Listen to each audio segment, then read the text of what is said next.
There he is. You probably know him as Nearly Neil. We're going to call him Bobby Bruce tonight because that is his name. He is with us here on the set after 2 sets inside the Vancouver Convention Center.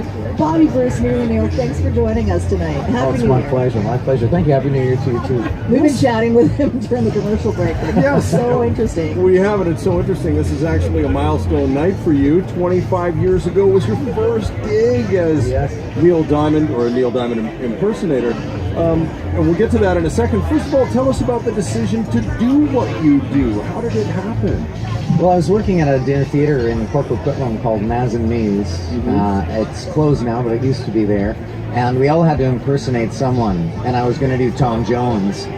And someone said, "Doesn't he sing Sweet Caroline?" And I said, no, that's Neil Diamond. And for the first time, opened my mouth and went, "Sweet Caroline." And they all looked at me funny and said, "Maybe you should do him." Yeah, it worked out pretty well 25 years later. Right. So You made a career of it. So it was 20, as Chris mentioned, 25 years ago on this very night was your very first Neil Diamond gig? Yes.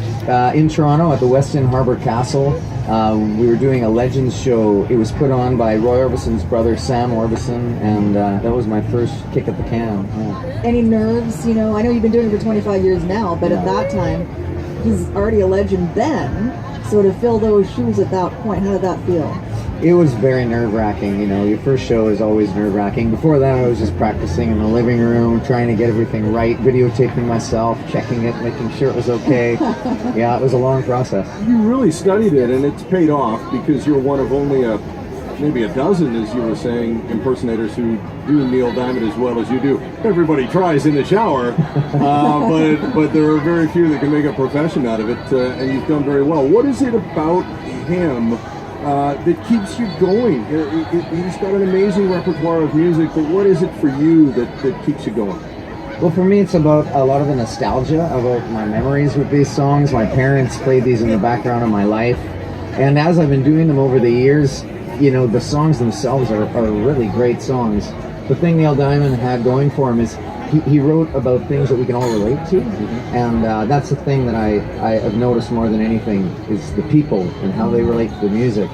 And that shows me the importance of the songbook I'm performing. Well, I mean, new generations are discovering Neil Diamond, and they can sing along, even though they may not remember the man himself or have seen him live or you live. But It's true. okay, what's happening for you in 2019 before we let you go? Well, I got lots of things happening. I'm going to be starting a new set in 2019 called Atomic, which is a tribute to some of the great soul singers of the 60s and 70s. And I'm also going to Australia in June. Fun. Awesome. Which I'm excited about for 6 weeks. That's the country that gave you your nickname, Nearly Neil, That's too. right, you got it. And it's stuck.